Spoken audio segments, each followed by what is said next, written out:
Salomatlik mavzusiga to'xtalamiz. Kun nafasida salomatlik vaqti, chunki sog'lik bu bebaho boylik deyishadi. Ayniqsa yosh kattalar bilan suhbatlashsangiz, ular hayotda hamma natijalarini qo'lga kiritgan bo'lsa-da, yutuqlarga erishgan bo'lsa-da, deydi, baribir sog'liq nasira. Hamma narsa bo'ladi. Mana men erishdim-ku deydi, lekin sog'liq nasira deydi. Shunday va dunyodagi eng boy insonlar ham agar kasal bo'lib qolishsa, butun boyligimni o'sha sog' tanamga alishtirgan bo'lardim degan fikrlarni aytadi. Va ayni mana shu bahor mavsumida chiroyli iforlarni o'sha burnimiz orqali maza qilib to'yib nafas olganimiz bu boshqa bir holatni, boshqa bir quvonchni beradi. Ayni sizga kerakli bo'lgan mavzuda hozir suhbatlashamiz. Albatta, biz tajribali va taniqli lor shifokorini studiyamizga taklif etganmiz. Tibbiyot fanlari nomzodi dotsent Abdurahmon Hasanov bugun studiyamizda mehmondalar. Assalomu alaykum. Kelibsiz. Rahmat. Hozirgina mana hamkasbim ta'kidlagandek, bahorda mavsumiy lor kasalliklari bor. Albatta. Aynan mana har kuni o'nlab, yuzlab bemorlarni qabul qilasiz. Qanday lor kasalliklari shu bugungi kunda ko'proq uchrayapti? Hozirgi mana bahor kelishi bilan havodagi o'zgarishlar, mana kechki harorat bilan kunduzgi harorat o'rtasidagi farqlarning kattaligi, mana ko'p odamlar yengil kiyim kiyinishga o'tib ketdi. Shuning uchun shamollash kasalligi juda ko'p. Bolalarda ham, kattalarda ham shamollab, burun yondosh bo'shliqlari, keyin mana shu murtayni shamollash, xalqimizda angina degan kasallik. Ana shu kasalliklar hozir ko'proq murojaat qilyapti. Bularning orasida keyin mana shu mavsumga mos tag'in burunni allergik rinit kasalligi. Mana daraxtlarning gullashi, o'simliklarning uyg'onishi bilan ularning changlari ham havoga tarqalib, ayniqsa shu tanasi sezgir odamlar shu havodan nafas olsa, haligi changlar tarkibida oqsil bo'lgan changlar burniga tushgandan keyin, demak u antigen, bizdan chiqadigan narsa antitela deydi. Shu ikkalasining reaksiyasi burundan bitishi, burundan suv oqishi, lekin burundan nafas olishi yomonlashishi, ayniqsa kechqurun yotganda shu narsalarning bo'lishi bemorlarni ko'p bezovta qilyapti. Bu ham bolalarda, ham kattalarda. Ana shu kasalliklar hozirgi kunda qabulimizda ko'proq. Bolalar adenoidi degan kasallik ham bor. Bu qanday kasallik? Bolalarda mana hozir juda ko'p mana shu tibbiyotda, ayniqsa bizning quloq tomoq burun sohasida ko'p odamdan so'rasangiz, bolalarimni adenoidni oldirdim deyveradi. Yaqinda ham yaxshi tajribali doktorimiz menga kelib so'rayapti, bu adenoid o'zi nima? Bu adenoid deyveradi hamma. Keyin men ularga tushuntirdim. Mana shu insonni bosh qismida, mana kichkina tilchaning yuqorisida, dimog'da limfadenoid to'qma, kichkinagina shu to'qmaning yig'indisi bor. Ana shuni adenoid deymiz. Bu adenoidning vazifasi burundan kirgan havoni tozalab berish va bizni immunitetimizni shakllantirish uchun kerak. Shuning uchun bu a'zo ham juda kerakli a'zo. Ayniqsa kichkina bolalarda. Bolalar yerga yaqin bo'lgan sari bu a'zo kuchli ishlaydi. Keyin bola sekin yerdan ko'tarilib, bo'yi o'sib, yoshiga yosh qo'shilgan sari bu o'zidan o'zi orqaga qaytib ketadi. Yo'q bo'lib ketadi. Shuning uchun buni oldirishga shoshilib, mana adenoid ekan, oldiraman. Hozir ayniqsa mana shu endoskopik apparatlar bor, shunda ota-onaga ko'rsatib, mana ko'rdingizmi? Mana deydi. U shamollab turibdi, shamol. Shuning uchun shu adenoid degani dimog'dagi limfadenoid to'qmaning yig'indisi. U bizga himoya ekan. U bizni himoya qilib turadi. Undan chiqqan nam mana shu COVID-19 paytida eng kerakli a'zolardan bittasi shu bo'ldi, ayniqsa bolalarda. Chunki shu yerga tushadi virus, o'zidan nam chiqaradi, virusni darrov ko'payishini to'xtatadi. 1-2 kun ichida bemor o'zini yaxshi his qiladi. Shuning uchun bu a'zolarni nihoyatda asrashimiz kerak. Bu a'zolar bizani tashqi muhitdan bo'lgan har qanday agressiyani qo'riqlab turadigan a'zo hisoblanadi. Endi Abdurahmon aka, men sizni juda yaxshi tanigan inson sifatida aytamanki, doim bemorlaringiz bilan gaplashganimizda, jurnalist sifatida ular bilan suhbatlashganimizda yoki tibbiyotdagi shogirdlaringiz bilan gaplashganimizda, siz pulni emas, eng avvalo shu insonlarga vijdonan xizmat qilishni tanlagan insonligingizni e'tirof etishadi-da. Keling, hozir shu kun nafasi loyihasi tomoshabinlariga ham, muxlislarimizga ham manfaatli bo'lish uchun xalq orasida tez-tez uchraydigan savollarga xalqchil tarzda javob berib ketsak siz bilan, maylimi? Albatta, beramiz javob. Birinchi savolim adenoid bilan bog'liq. Mana shu mavzuni tugatib qo'ysak, qanday holatlarda o'zi aslida adenoidni oldirish kerak? Endi mana shu adenoid bizni himoya bo'lgani uchun mana qarang. Kamqon ayollar bor, mana homilador bo'ladi, o'zi kamqon, quvvati past, tanasida har xil surunkali kasalliklar bor, jigarida, buyragida, oshqozon ichagida. Ana shu ayollar agar homilador bo'lsa, ana shundan tug'ilgan farzandda ko'proq adenoid o'sma kattaroq bo'lib tug'iladi. U qiyin. Shuning uchun birinchi navbatda ayol homilador bo'lish uchun uni tayyorlashimiz kerak. Sog'lom ayoldan sog'lom bola tug'iladi. Shuning uchun har doim mana shu kattalar, aqlli odamlar kelinlari homilador bo'lishdan oldin uni tanasini tozalab, tishlaridagi qurt yegan joylarini, har xil surunkali shamollash o'choqlarini yo'qotish kerak. Shunda kelajakda tug'iladigan farzand sog'lom bo'ladi. Ana shunday agar bola tug'ilsa, buni shifokor ko'rib, uni darajasi bor. 1, 2, 3 deb kattaligiga qarab, shu burunning orqa tomonida bekitishiga qarab turib daraja qo'yiladi. Shuning uchun darrov mana shu diagnozni, tashxisni aniqlab, qanday usul bilan davolashimizni darrov bilishimiz kerak. 3-darajadagina operatsiya tavsiya etiladi. 3-daraja bo'lib, agar bola yotganda nafas ola olmay, ovqatlanganda qiynalib, agar yotganda hurrayotib nafasi ichiga tushib ketib qiynaladigan bo'lsa, uni albatta o'sish rivojlanishi uchun burundan nafas olishni tiklab qo'yishimiz kerak. Unga shart. Valiga sal gapirishida o'zgarish bo'lib qoldi, dimog'ida gapiryapti, bir nimalar sabab operatsiya qilib tashlash shart emas. Yo'q, buni o'sha operatsiya qilishga shoshmasdan oldin har doim mana Ibn Sino bobomiz bizga aytib ketgan tibbiyotda qonuni bor. Birinchi so'z bilan davolang. Keyin dori darmon bilan. Agar u ham bo'lmasa, keyin tig'iga o'ting deganlar. Bizda hozir shu kunlarda bu oyoq osmondan bo'lib qolgan. Birinchi tig'iga o'tib ketyapmiz-da birdanda. Darrov olamiz, operatsiya qilamiz. Yo'q, oldin uni davolab, iloji boricha organizmga yordam berib, uni qisqarishini, kichrayishiga olib kelishimiz kerak. Keyin bemorni kuzatamiz, agar zaruriyat bo'lsa, undan keyin jarrohlik usuli o'tkazamiz. Endi yana o'sha xalqni juda ham qiynaydigan muhim savollarga ham o'tamiz. Endi insonlarda o'sha burun bo'shlig'ida ortiqcha go'sht yig'ilib qolganligi ham bo'ladi va u qandaydir o'sha burnidan gapirgani hisobiga u o'sha go'sht yig'ilgan emas, aynan men gaymaritman deb o'ylaydi. Ikkalasini qanday farqlasak bo'ladi va gaymaritda o'sha ota-onalarimiz ko'p boshingni yuvib chiqib ketma, gaymarit bo'lib qolasan degan fikrlari ham bor. Bu qanchalik to'g'ri? To'g'ri. Mana shu shamollash kasalligini bo'lishida masalan kasallik qayerdan kelib chiqadi? Birinchi bir manba bo'ladi, shu yerdan yuqadi.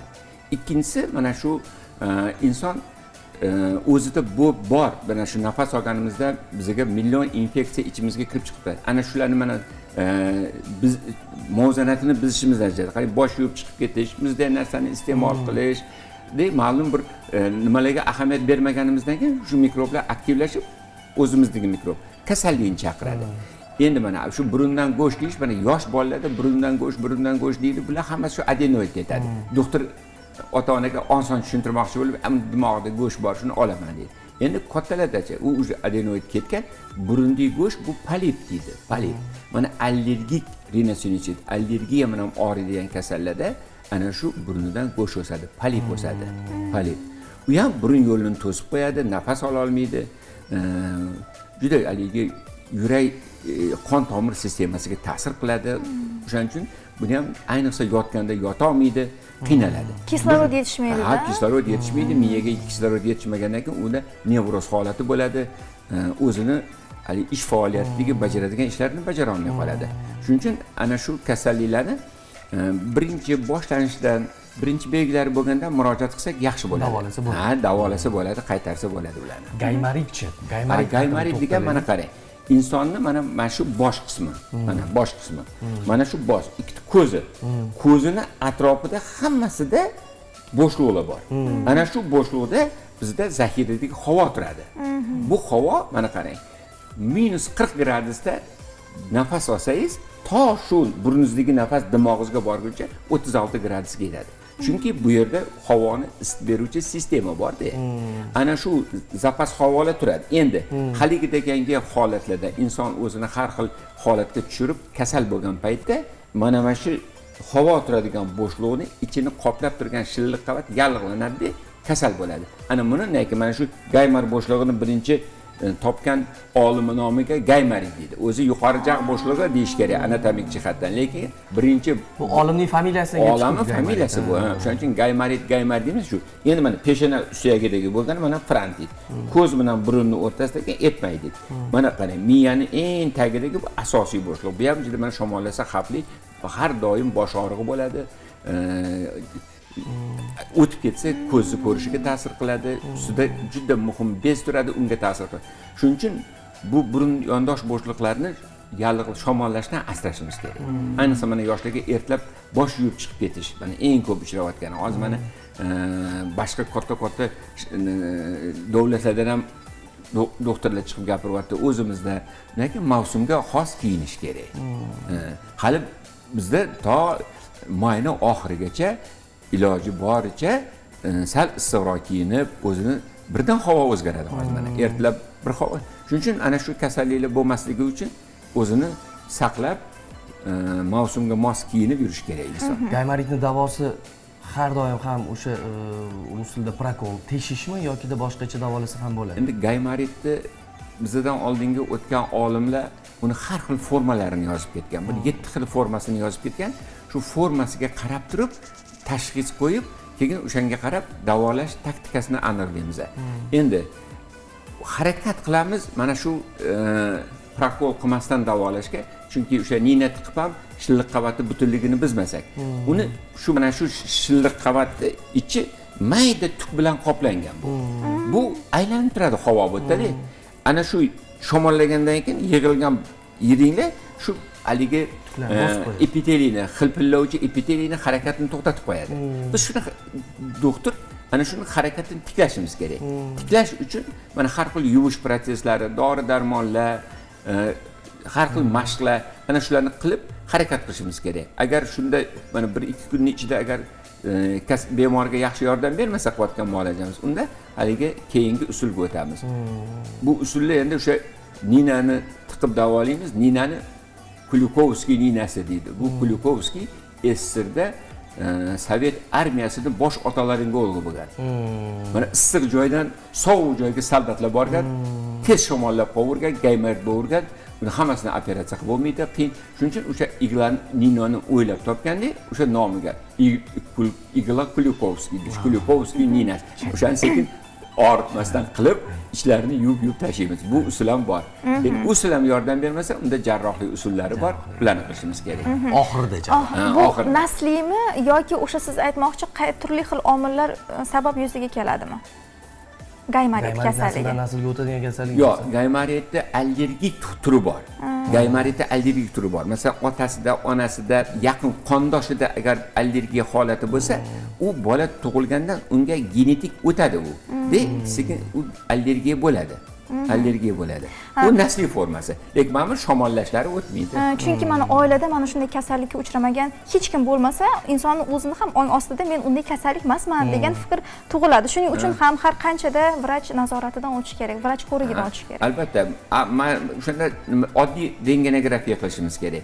Birdan hali hozir juda ommalashib ketgan kompyuterning tomografiya, kompyuterning tomografiya juda katta nurlanish miya uchun. Shuning uchun oldin oddiy rentgendan boshlab sekin tekshirish usulini o'tkazishimiz kerak. Undan keyin agar zarurat bo'lsa, tushunarsiz bo'lsa, keyingi usullarga o'tamiz. Ijtimoiy tarmoqdagi sahifangizda gaymarit haqida gapirganingizda yosh bolada gaymarit bo'lmaydi, aldamang degan izohlarga ham ko'zimiz tushdi-da.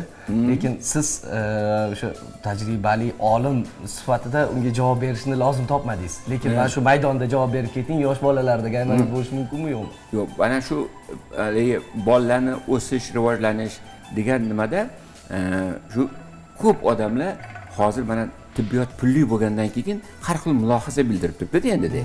Shunda hali biz gaymarit to'g'risida gapirsak, bir odam aytibdiki, aslida pul uchun yo'q gaymaritni diagnoz qo'yasizlar deb yozibdilar. Endi men endi u odamga tushuntirmadim. Endi haligi kichkina bola tug'ilgandan xuddi nohotday gaymar bo'shlig'i bo'ladi. Keyingi bo'shliqlar sekin-sekin nafas olgandan keyin shakllana boshlaydi. Mana men o'zimning tajribamdan bizga 1 oylik bolani murojaat qilishdi. 1 oylik. Bola uyda shaytonlab qovurgan. shaytonlar qovurgandan keyin bolalar nevropatologiga borgan. Bolalar nevropatologi uni MRT degan hozir magnit rezonans tomografiya shunga yuborgan bolani. Miyasidagi haligi nimani achakni bilmoqchi bo'lib. Yuborsa ikki tomondan gaymanib chiqqan. 1 oylik chaqaloq. 1 oylik chaqaloqda. Keyindan keyin u bizga murojaat qildi. Keyindan keyin uni biz haligi Proyes usuli bilan yuvib, dori berib, uni keyin tuzatdik. Mana ko'rsin 1 oylik bolada shunaqa holat bo'lishi mumkin. Keyindan keyin men surishtirib bilsam, shu tug'ish zalida sovuqroq bo'lgan ekan. Shu yerda shamollagan bo'lsa kerak bola deb lekin taxmin qildim.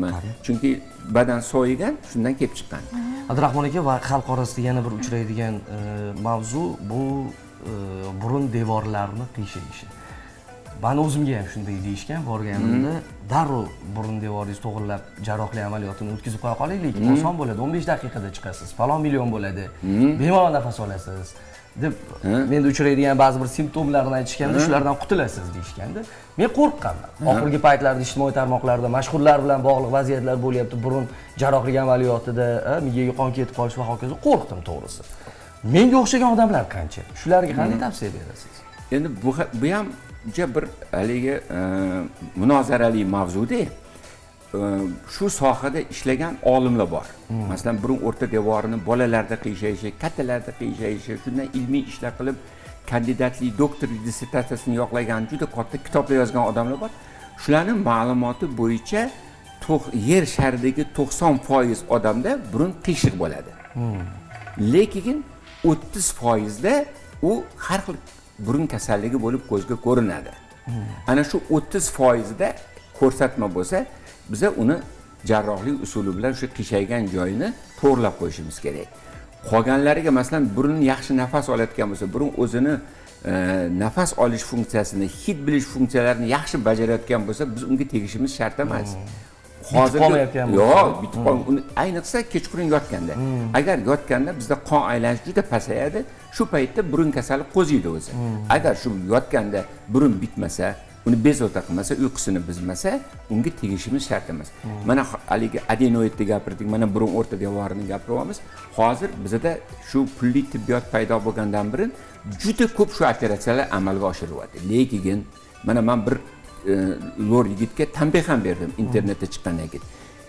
U aytadiki, Germaniyada bu undoq, bu Germaniyada bundoq. Sen u iqlim bilan bizni iqlimni solishtirma. Bizda mart oyidan boshlab chang ko'tariladi. Quruq havo bo'ladi.